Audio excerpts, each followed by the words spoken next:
राधे राधे दोस्तों, स्वागत है आपका आपके चैनल में। प्राचीन समय की बात है। एक बार ब्रह्मा जी का दरबार लगा हुआ था। सभी देवता गण दरबार में बैठे हुए थे। भाग्य और बुद्धि भी वहीं उपस्थित थे। ब्रह्मा जी के दरबार में बैठे हुए बात करते करते भाग्य और बुद्धि के बीच नोकझोंक शुरू हो जाती है। जब यह बहस काफी बढ़ जाती है तो भाग्य कहता है, जो काम मैं करता हूं उसे यह बुद्धि नहीं कर सकती। बुद्धि बोली, मूर्ख मत बनो। जब मैं किसी का साथ छोड़ देती हूं तो वह आदमी पागल हो जाता है, मृत्यु को प्राप्त हो जाता है। तुम कितना भी उसका साथ दे दो लेकिन वह मेरे बिना कुछ नहीं कर सकता। भाग्य बोला, अरे मूर्ख बुद्धि, तुम नहीं जानती कि जिसका साथ मैं छोड़ देता हूं तुम कितनी ही उसके साथ रहो, उसका भला कैसे हो सकता है।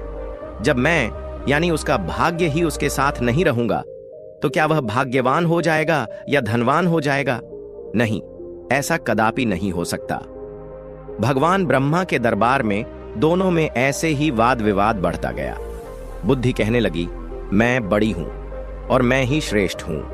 भाग्य कहने लगा, नहीं, तुम मुझसे बड़ी कैसे हो सकती हो, मैं बड़ा हूं और मैं ही श्रेष्ठ हूं। तभी ब्रह्मदेव ने दोनों को ऐसे बहस करते हुए देखा और मन ही मन सोचा कि भाग्य और बुद्धि दोनों महान देवता हैं।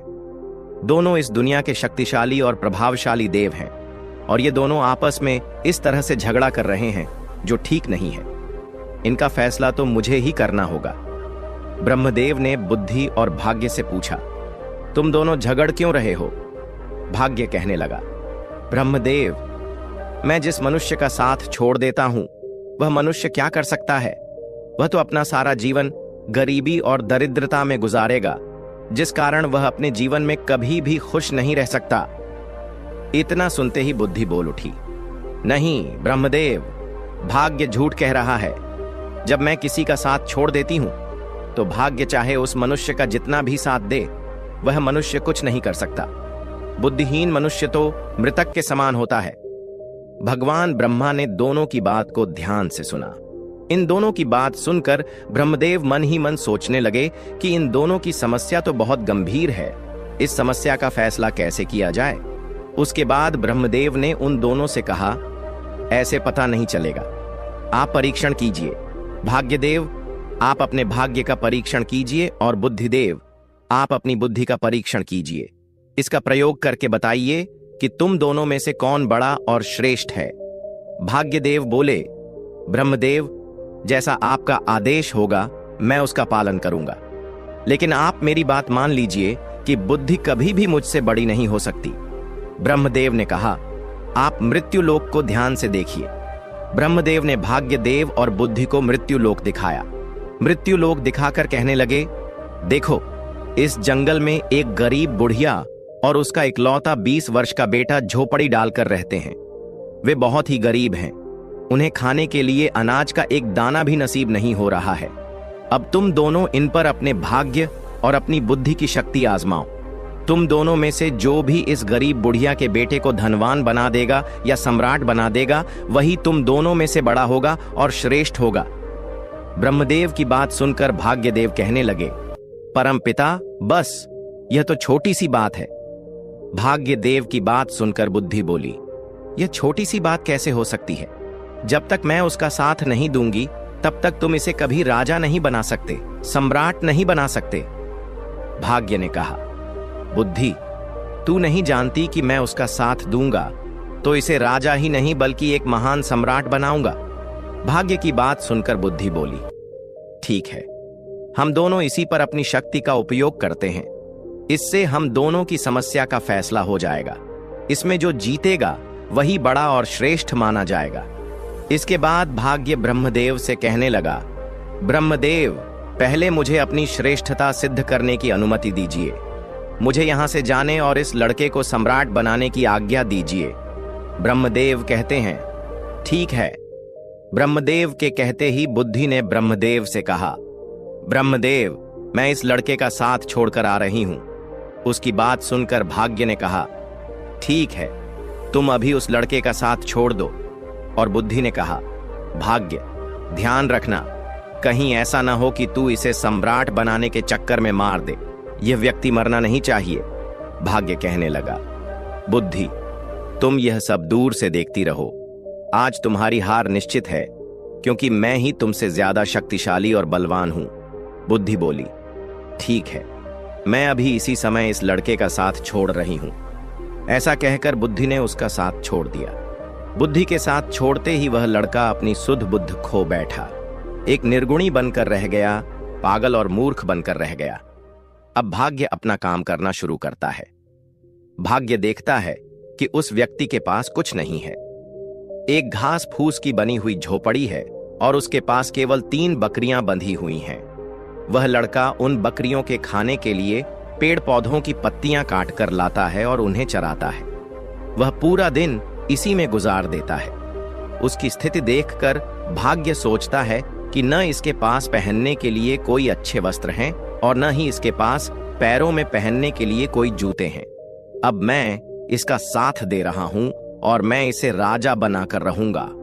भाग्य ने पासा पलटा और जिस रास्ते से चरवाहा निकल रहा था, उस रास्ते में एक सुंदर सोने के जूते की जोड़ी रख दी।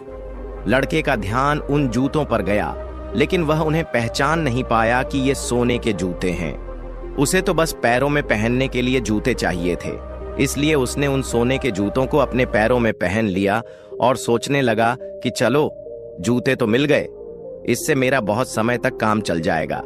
अब जंगल से चारा लाते हुए और बकरियों को चराते हुए मेरे पैरों में कांटे नहीं लगेंगे। उन जूतों को पहनकर वह अपने घर आ जाता है। प्रतिदिन उसकी यही दिनचर्या चलती रही। वह जंगल में बकरियों को चराने जाता और जंगल से पेड़ पौधों की पत्तियां काट कर लाता और बकरियों को चराता रहता था। उसकी माता की बुद्धि भी समाप्त हो गई थी, क्योंकि बुद्धि उसे भी छोड़कर चली गई थी। भाग्य ने तो उसे चरवाहे का खूब साथ दिया, लेकिन उसके जीवन में कोई बदलाव नहीं आया। भाग्य सोचने लगा कि मैंने तो इसे सम्राट बनाने का संकल्प लिया है, परंतु यह तो मुझे मूर्ख या पागल दिखाई देता है। इसका व्यवहार तो पागलों और मूर्खों की तरह हो गया है। यह सब देख रही बुद्धि ने भाग्य से कहा, क्या तुम नहीं जानते कि मैंने उसका साथ छोड़ दिया है? जब मैं किसी व्यक्ति का साथ छोड़ देती हूं तो वह ऐसा ही व्यवहार करता है। भाग्य बुद्धि से कहने लगा, मैं भी देखता हूं कि तुम क्या कर सकती हो। उस देश के नजदीक ही एक अन्य देश, जिसका राजा माधवराज था, उसके राज्य में एक सौदागर था। वह अलग अलग देशों और स्थानों पर जाकर व्यापार करता था। सौदागर के पास व्यापार करने के लिए कुछ ऊंट थे। वह ऊंटों पर पीतल लाद कर ले जाता था और दूसरे देश में जाकर व्यापार किया करता था। एक दिन वह सौदागर उसी जंगल से गुजर रहा था जहां पर वह चरवाहा रहता था और अपनी बकरियां चराता था। सौदागर ऊंट लेकर जा रहा था, तभी रास्ते में उसकी नजर चरवाहे के पैरों पर पड़ी। सौदागर ने देखा कि इस चरवाहे के पैरों में तो सोने के जूते हैं और वह उनकी कोई कद्र नहीं कर रहा है। इसे देखकर सौदागर को लगा कि शायद यह सोने के जूतों के बारे में कुछ जानता भी नहीं है। सौदागर अपने ऊंट से नीचे उतरकर चरवाहे से पूछने लगा, भाई, तुम यह जूते कहां से लाए हो?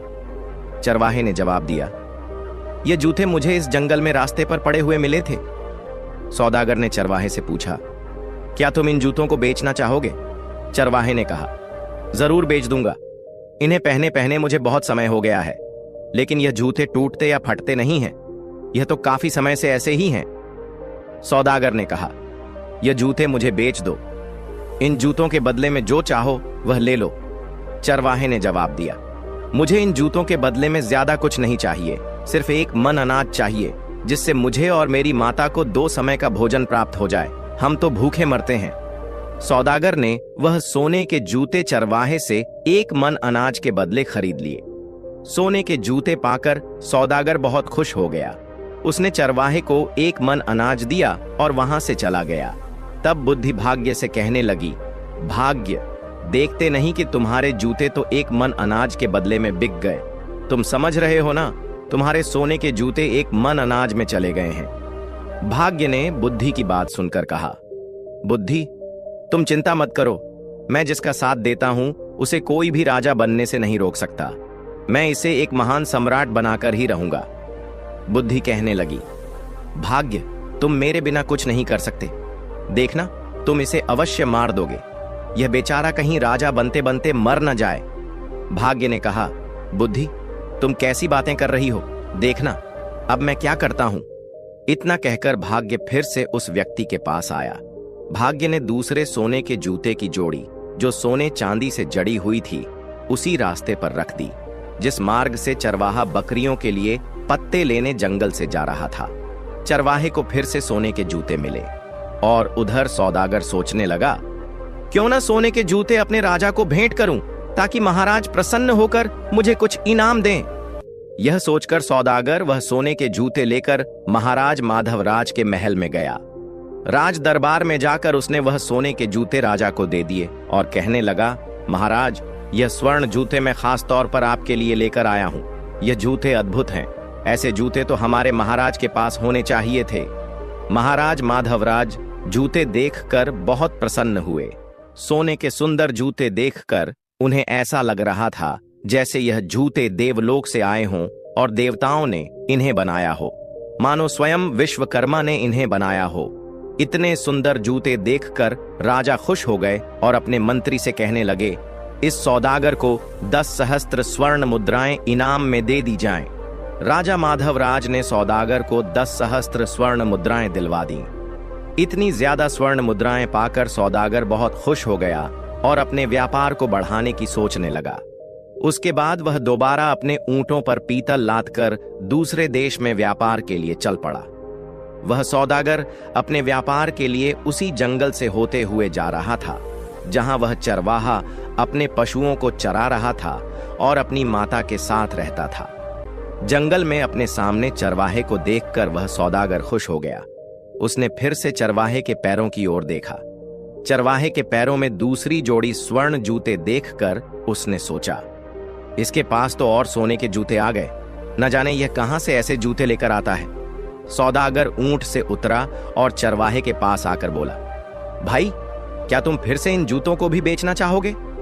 चरवाहे की तो जैसे मनचाही मुराद पूरी हो गई। वह बोला, हाँ हाँ, जरूर बेच दूंगा, लेकिन इस बार आपको इसके बदले में मुझे एक बोरी चने की देनी होगी। सौदागर भी खुश हो गया और बोला, हाँ हाँ, ठीक है, मैं एक बोरी चने की दे दूंगा। चरवाहे ने एक शर्त और रख दी। वह बोला, चने भुने हुए होने चाहिए। सौदागर ने उसकी यह बात भी मान ली। उसने एक बोरी भुने हुए चने चरवाहे को दे दिए और उससे सोने के जूते की दूसरी जोड़ी भी लेकर आगे बढ़ गया। अब सौदागर के मन में यह विचार आने लगा, पहले एक जोड़ी जूते जो मैंने महाराज को भेंट किए थे, उनके बदले महाराज ने मुझे 10 सहस्त्र स्वर्ण मुद्राएं दी थीं। इस बार हो सकता है कि महाराज मुझे पिछली बार से भी ज्यादा बड़ा इनाम दें। मैं इन जूतों को भी महाराज की सेवा में लेकर जाता हूं। वह इस बार भी उन हीरे जवाहरात और रत्न जड़ित सोने के जूते को लेकर राजा माधवराज के दरबार में पहुंच गया। सौदागर राजा से बोला, महाराज, मैं आपके लिए हर बार कोई न कोई विचित्र वस्तु लाता रहता हूं। हे राजन, आप इन्हें स्वीकार कीजिए। राजा माधवराज ने जब जूतों को देखा तो कहने लगे, सच में यह जूते बहुत सुंदर हैं। ये सोने के जूते हैं और पिछली बार दिए गए सोने के जूते से भी ज्यादा सुंदर हैं। सौदागर, मुझे तुम यह बताओ कि तुम यह जूते लाते कहां से हो? तुम्हें यह जूते कौन देता है? जब सौदागर को कुछ समझ नहीं आया अब राजा को क्या जवाब दें, तो कुछ सोच विचार कर उसने झूठ बोलना ही ठीक समझा और बोला, महाराज, द्रविड़ देश में एक सम्राट है। सम्राट के यहाँ मैं अपने पीतल का व्यापार करने जाता हूँ तो वह इनाम में ऐसे जूते दे देते हैं। उन्होंने 2 बार मुझे सोने के जूते दिए तो मैंने दोनों बार वह आपकी सेवा में अर्पित कर दिए। यह सुनकर राजा सौदागर से बोले, सौदागर, क्या उस राजा का कोई पुत्र है? सौदागर ने फिर झूठ बोल दिया। उसने कहा, नहीं महाराज, अभी तो वह सम्राट खुद ही कुंवारा है, उनका विवाह नहीं हुआ है। यह सुनकर राजा माधवराज बोले, ठीक है सौदागर, हमारी पुत्री बहुत सुंदर है। तुम उसे सम्राट से जाकर मिलो और उनसे पूछो कि हम अपनी पुत्री का विवाह उसे करना चाहते हैं, क्या उन्हें मंजूर है? राजा की आवाज सुनकर सौदागर सोचने लगा, अब तो मैं फंस गया। मैं तो यह जूते किसी राजा से नहीं लाता बल्कि एक चरवाहे से लेकर आता हूं, लेकिन अब तो मैं झूठ बोल चुका हूं। अब मेरा क्या होगा? मैं तो अपने ही बोले हुए झूठ में फंस चुका हूं। राजा ने सौदागर को आदेश दिया, सौदागर, तुम उस राजा के पास जाओ और किसी भी तरह उन्हें तैयार करके आओ कि वह हमारी पुत्री से विवाह करें। अब तो सौदागर और चिंता में पड़ गया। सौदागर राज दरबार से वापस आ गया। अपने घर वापस आकर उसने दोबारा अपने ऊंटों पर पीतल लाद कर व्यापार करने चल पड़ा। वह जब दोबारा जंगल में पहुंचा तो वह सोचने लगा, अगर मुझे यहां यह चरवाहा नहीं मिलता तो मुझे सोने के जूते नहीं मिलते, और वह सोने के जूते मुझे नहीं मिलते तो मैं वह जूते राजा को नहीं देता, और आखिरकार झूठ बोलकर मैं राजा के क्रोध का शिकार नहीं बनता। इस चरवाहे ने मुझे भी राजा के क्रोध का शिकार बना दिया। अगर चरवाहा मुझे ना मिलता तो मैं इस धर्म संकट में नहीं फंसता। इस चरवाहे ने तो मुझे बुरी तरह फंसा दिया है। सोचते सोचते वह सौदागर उसे चरवाहे की झोपड़ी पर जा पहुंचा। अपनी झोपड़ी पर सौदागर को आया देखकर चरवाहा बहुत खुश हो गया, क्योंकि वह सौदागर उसके खाने पीने की व्यवस्था करता था। कभी उसे अनाज देता था, कभी चने देता था। उसका खाने पीने का गुजर जूते बेचकर इसी सौदागर से पूरा होता था, इसलिए चरवाहा उसे बहुत खुश था। चरवाहा उसे बोला, सौदागर आइए, आपका स्वागत है। सौदागर वहीं उसके घर पर ही रुक गया। उसने अपने ऊंटों से पीतल को उतारकर वहीं पर रख लिया। पीतल को वहां एक तरफ रखकर वह उसे चरवाहे से बातें करने लग पड़ा। इस समय भाग्य उस चरवाहे का साथ दे रहा था। बातें करते करते चरवाहा पीतल के बोरे पर बैठ गया। जैसे ही वह पीतल के बोरे पर बैठा तो सभी बोरों में भरा हुआ पीतल सोने में बदल गया। चारों तरफ सोना जगमगा रहा था। यह देखकर उस सौदागर को यह विश्वास हो गया कि यह व्यक्ति या तो कोई जादूगर है या ईश्वर का कोई बहुत बड़ा भक्त है। इस पर ईश्वर की कृपा है। अब सौदागर अपने बोले हुए झूठ के जाल में और फंसता जा रहा था। उसने सोचा, मेरे पास धन की कमी नहीं है। मैं ऐसा करता हूं कि इस चरवाहे को ही राजा बना देता हूं, सम्राट घोषित कर देता हूं। उसने सोचा, मेरे पास तो धन और सोने की कोई कमी नहीं है। मैं इसके लिए यहां जंगल में बहुत बड़ा किला बना देता हूं, दुर्ग बना देता हूं। उसे दुर्ग का मालिक बना दूंगा और मैं उसका मंत्री बन जाऊंगा। यहाँ के जो जागीरदार हैं, मैं उनसे बहुत सारी जमीन खरीद लूंगा। इस महीने के 2 महीने बाद राजा के पास जाऊंगा और राजा को बता दूंगा यही सम्राट है। अब सौदागर षड्यंत्र रचने लगा था। भाग्य अभी बुद्धि से कहने लगा, बुद्धि, तुम देखते हो मैं क्या करता हूं। देखना, यही सौदागर अब चरवाहे को सम्राट बनाएगा।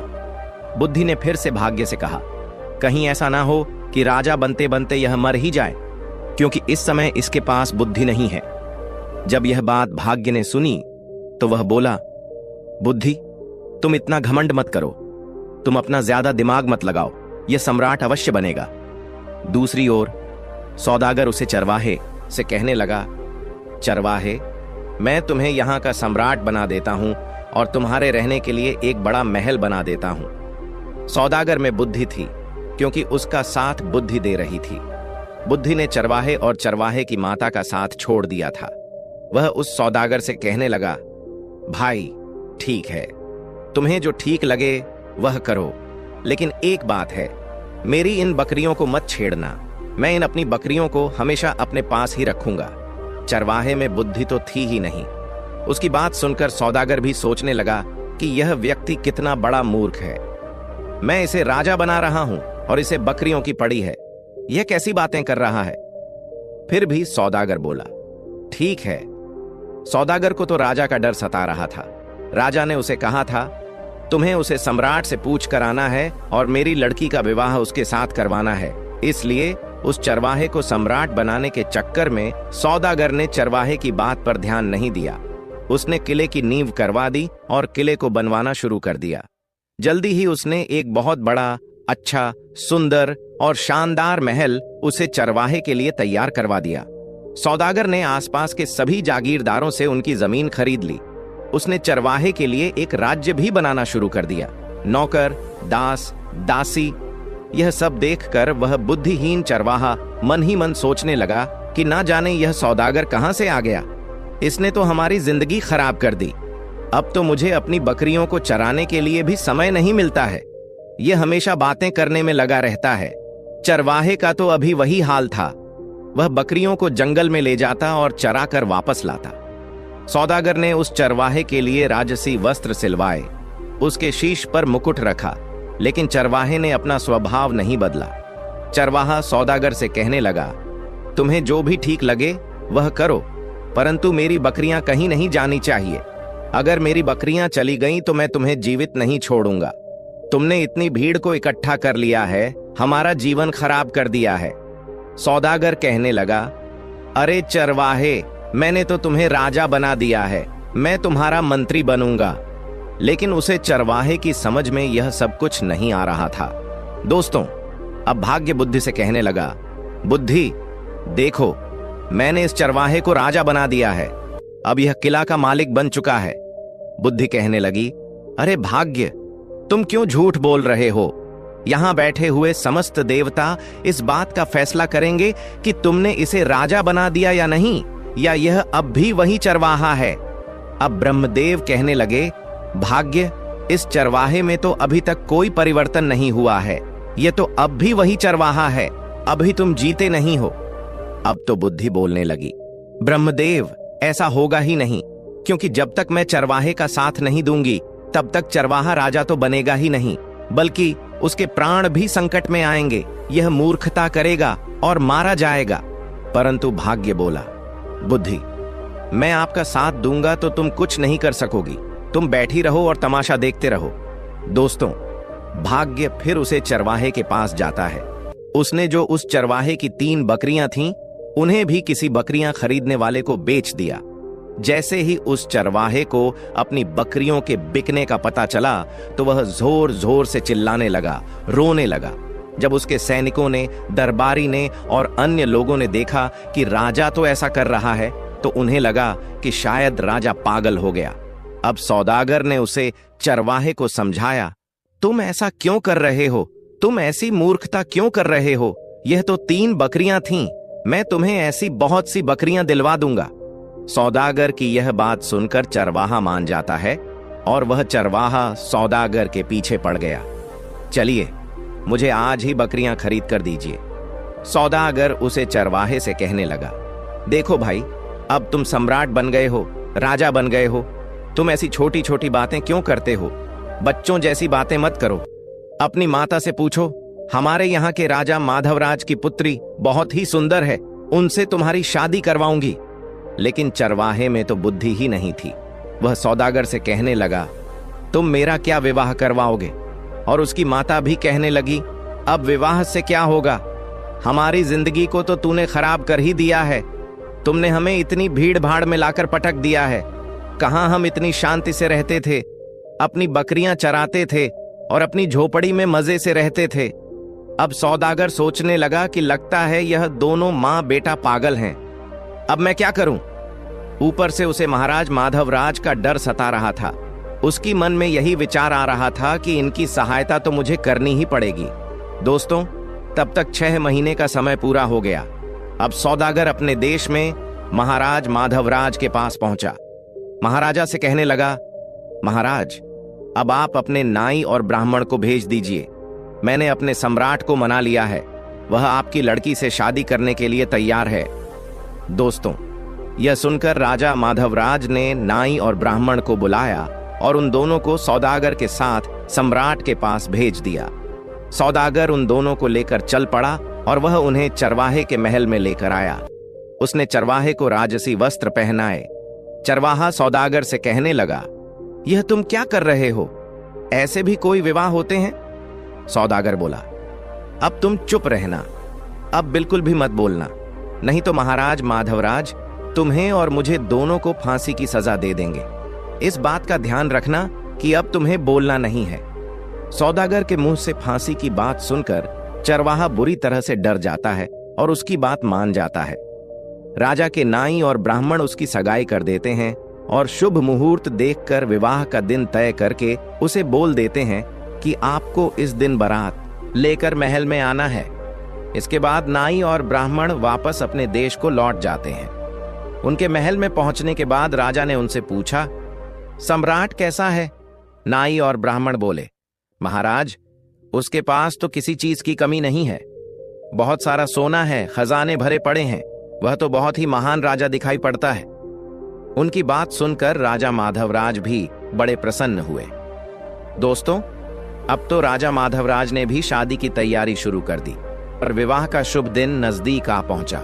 विवाह के दिन सौदागर ने चरवाहे को खूब सजाया, दूल्हा बनाया और एक सुंदर रथ में बिठाकर उसकी बारात लेकर चल पड़ा। इधर सौदागर चरवाहे को शादी के लिए लेकर जा रहा था, उधर भाग्य बुद्धि से कहने लगा, देखो बुद्धि, अब मैं चरवाहे का विवाह भी राजा की पुत्री से करवा रहा हूं। बुद्धि मुस्कुराकर बोली, भाग्य, बस देखते जाऊं। तुमने अभी इसकी मृत्यु का षड्यंत्र रच दिया है। तुम्हें भी पछतावा होगा कि तुमने यह क्या कर दिया है। तुम तो इसे राजा बनाने की बात कर रहे हो। तुम्हारे कारण अब यह चरवाहा अपने प्राण खो देगा। भाग्य बोला कि बुद्धि, जब मैं उसका साथ दे रहा हूं तो तुम क्यों परेशान हो रही हो? बस तुम देखती रहो कि मैं क्या करता हूं। कुछ दिन का सफर तय करने के बाद चरवाहे की बारात राजा माधवराज के यहां पहुंच जाती है। जब राजा ने देखा कि बारात पहुंच चुकी है तो अपने मंत्रियों के साथ ढेर सारे उपहार लेकर बारात का स्वागत करने के लिए नगर के द्वार तक चल पड़ा। दूसरी ओर जब चरवाहे ने देखा कि सामने से ढाल और तलवार लेकर कोई राजा के साथ आ रहा है तो वह बुरी तरह डर गया और अपने रथ से उतरकर भागने लगा। चरवाहे को भागते हुए देखकर सौदागर ने सोचा कि यह तो पक्का मुझे मरवा आएगा। सौदागर भी रथ से उतरकर उसे पकड़ने के लिए उसके पीछे पीछे भागता है और उसे पकड़ लेता है। सौदागर उसे पकड़कर समझाता है कि राजा तुम्हें भी मार देगा और मुझे भी। तुम ऐसे क्यों भाग रहे हो? चरवाहा डर गया और बोला, ठीक है, लेकिन तुम्हें हर समय मेरे साथ ही रहना पड़ेगा। सौदागर के यहां करने पर वह सौदागर के साथ वापस आ जाता है।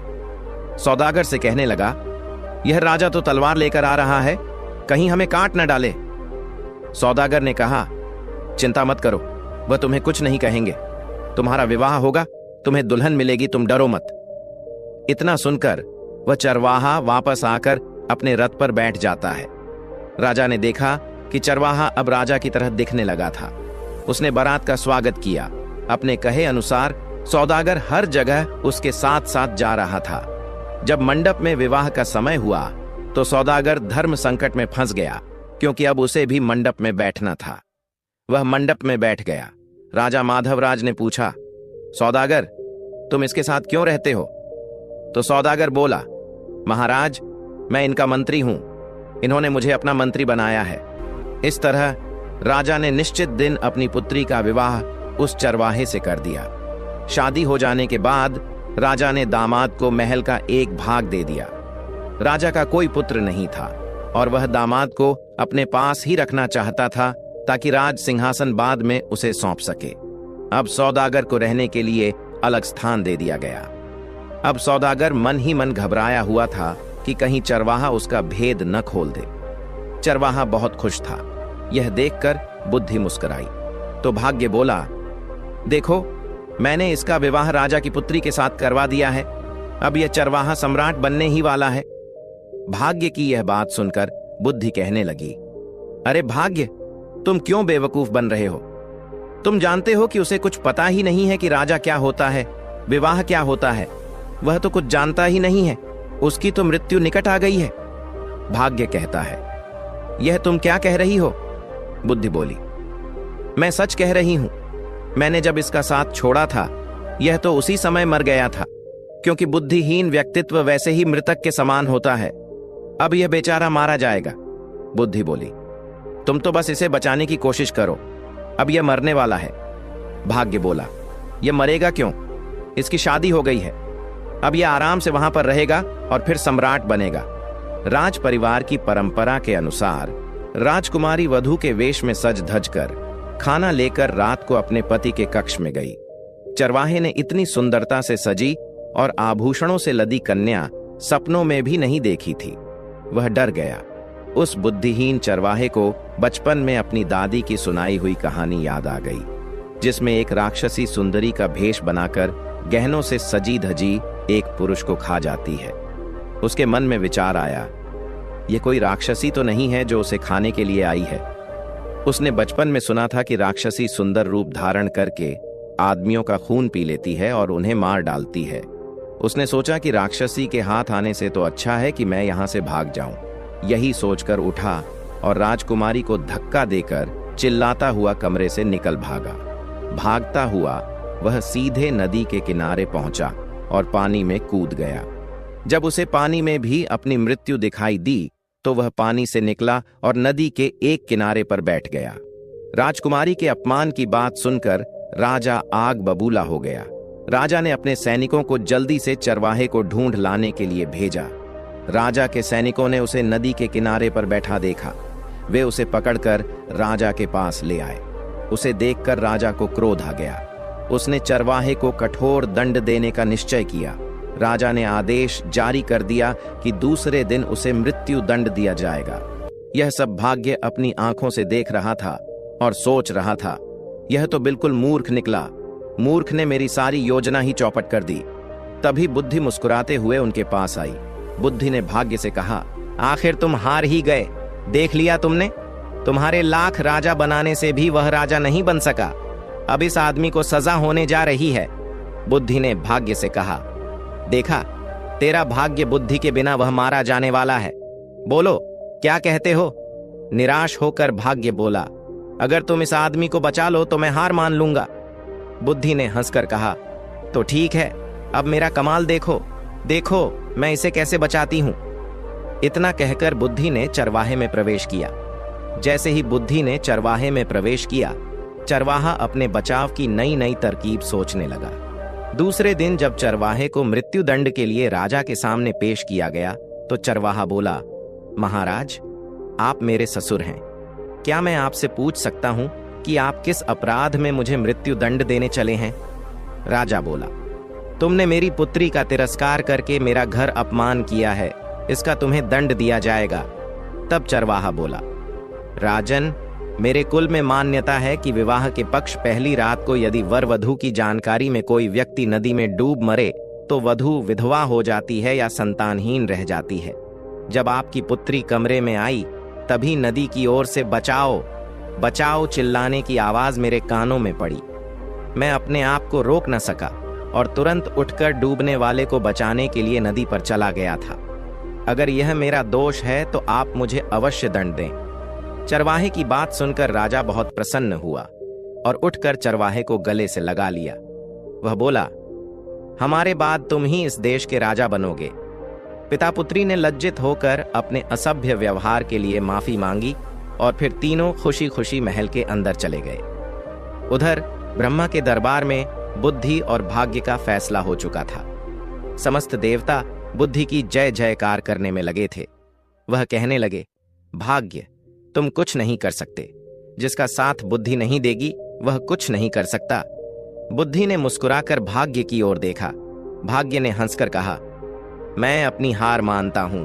तो दोस्तों, अगर आपको आज की कहानी अच्छी लगी तो चैनल को सब्सक्राइब करके हमें सपोर्ट कर दीजिए और कमेंट्स में राधे राधे लिखना ना भूलना।